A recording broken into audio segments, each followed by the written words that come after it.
आज अर्जुन की स्थिति यह है यहां पर, यदि माम प्रतीकारम शस्त्रम शस्त्र पाणय धार्त राष्ट्रा रणे हन्युस्तन्मे क्षेम तरम भवेत। अर्जुन उसी मोह के वशीभूत होकर, उसी मोह के कारण श्री कृष्ण भगवान से कह दिए, महाराज यदि मुझ शस्त्र रहित को न सामना करने वाले को, पीछे से भी ये धोखाधड़ी से भी यदि मुझे शस्त्र हाथ में लेकर के मेरा वध कर दें, मुझे मार दें, तो मुझे लगता है कि मेरा वो मरना ठीक होगा। क्यों? वो सोच रहे कि मेरे हाथ से इतने मरेंगे, इतना बड़ा पाप होगा, ये होगा, इसकी अपेक्षा मैं अकेला मर जाऊंगा तो कोई गम नहीं, इनका जो कुछ होगा सो। देखिए, ये कायरता नहीं थी बंधुओं, ये अर्जुन की मानवता है, ये अर्जुन की करुणा है। वह भगवान नहीं है, वह मानव है, और मानव के लिए ऐसे विचार आना, ये मेरे विचार से तो सद्गुण ही है, बहुत अच्छा, ये करुणा है, मानवता का एक ये सिद्धांत, एक उदाहरण है। इतना बड़ा शक्तिशाली व्यक्ति, इतनी बड़ी करुणा, नहीं तो सामर्थ्य वाले व्यक्तियों को बहुत बड़ा अहंकार होता अपनी सामर्थ्य का। मैंने एक कविता में लिखा है, थोड़ी सी धन धाम प्रतिष्ठा, थोड़ा सा सम्मान बढ़ा, थोड़ा सा धन धाम प्रतिष्ठा, थोड़ा सा सम्मान बढ़ा, थोड़ी सी समृद्धि बढ़ी, बहुत बड़ा अभिमान बढ़ा। वर्तमान में मैं बंधु प्रत्यक्ष देख रहा हूं। कदाच आप लोगों को भी शायद मेरी तरह से दोष देखने का बुने हो, अच्छे लोग दोषों को नहीं देखते, लेकिन मैं दोष नहीं मानता, मैं इसको सत्य मानता हूं। जो घटनाएं घट रही हैं, व्यक्तिगत किसी के जीवन में छींटाकशी करना उसको दोष कहते हैं, लेकिन सार्वजनिक रूप से जितनी भी घटनाएं दोषपूर्ण घट रही है, उनका चिंतन करना, उनको कदाच हम वहां तक न पहुंच पाए तो कोई गम नहीं, परंतु उनके लिए प्रयास करना, उनके निराकरण के लिए, उनके निस्तार के लिए प्रयास करना, यह भी मानवता का गुण माना जाएगा। वर्तमान में बंधुओं देख रहा हूं, मैंने जो लाइन लिखी है, ये कविता लिखी है, पंक्ति, थोड़ा सा धन धाम प्रतिष्ठा, थोड़ा सा सम्मान बढ़ा, थोड़ी सी समृद्धि बढ़ी, और बहुत बड़ा अभिमान बढ़ा। इतने से ही, बस इतने से ही क्षुद्र लोग इतराने वाले हैं, कौन दिन आने वाले हैं। कौन से दिन आने वाले हैं, ऐसा भी एक प्रसंग है, एक विषय है जिस पर मैंने कई कविताएं लिखी हैं, कौन दिन आने वाले हैं। तो बंधुओं, ये अर्जुन है, इतना बड़ा शक्तिशाली पौरुष वाला व्यक्ति, सामर्थ्य वाला व्यक्ति, इतनी बड़ी करुणा। वो कहता है कि मुझे मार भी डाले तो भी मेरे लिए कल्याण होगा, परंतु मैं इन सबको मारना नहीं चाहता।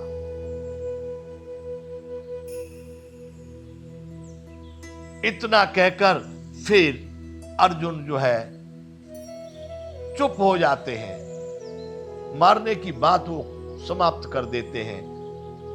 प्रथम अध्याय का 47वां श्लोक, अर्थात इसका अंतिम श्लोक पहले अध्याय का, संजय धृतराष्ट्र से बता रहे हैं,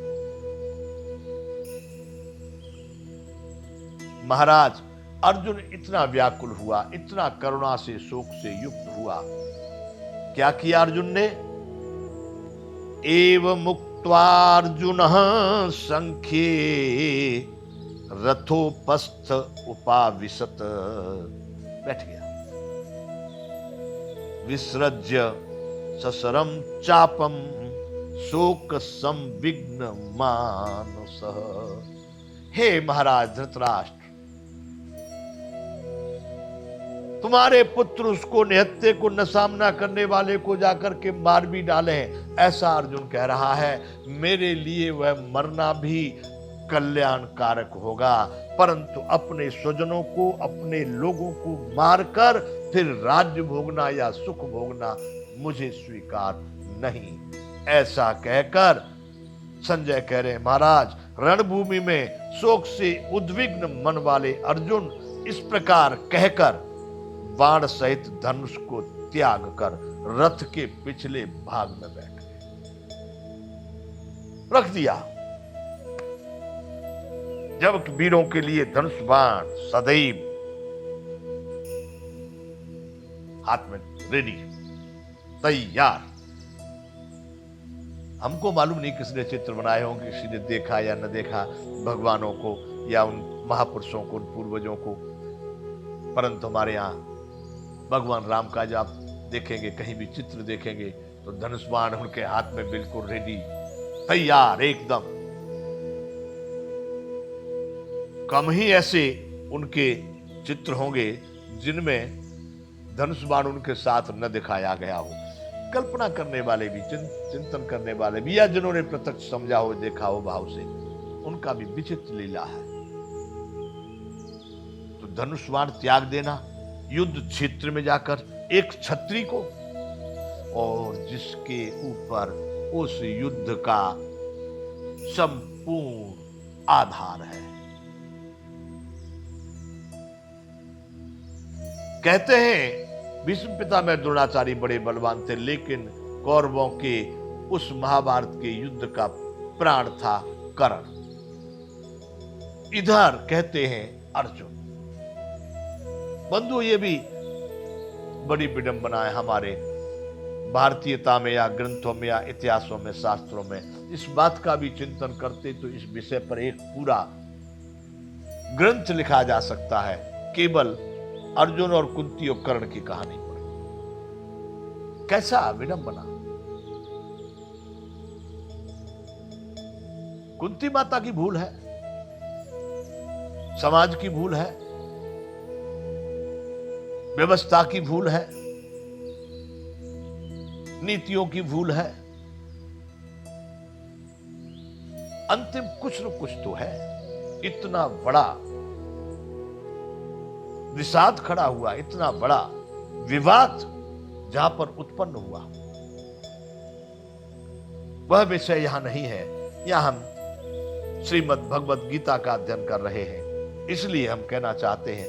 लेकिन बात आएगी इसमें, कर्ण का भी नाम इसमें आता है। तो श्री कृष्ण भगवान से अर्जुन ने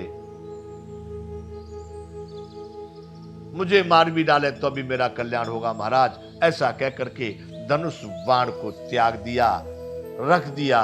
और युद्ध में रथ के दो भाग होते, एक विश्राम का होता है, पिछला भाग, जो प्रथम भाग आगे वाला भाग होता है, वो युद्ध के लिए वहां से लड़ाई की जाती है। तो अर्जुन ने धनुष बाण वहां रख दिए और रथ के पिछले विश्राम वाले भाग में जाकर के अर्जुन चुपचाप बैठ गए। ऐसा संजय धृतराष्ट्र को बता रहे हैं। बंधुओं, यहां पर ये प्रथम अध्याय, जिसको कहा गया अर्जुन विषाद योग, इस पहले अध्याय में 47 श्लोक है और 47 श्लोक को हमने अपने सामर्थ्य के अनुसार, जो हमसे ठीक लगा, हमने उसको व्यक्त किया, आपके सामने प्रस्तुत किया। आप लोगों को जैसा उचित लगे। हम यहां पर प्रथम अध्याय को पूर्णता के साथ ही अब विराम करते हैं। आगे दूसरा अध्याय फिर शुरू करेंगे। जय विश्व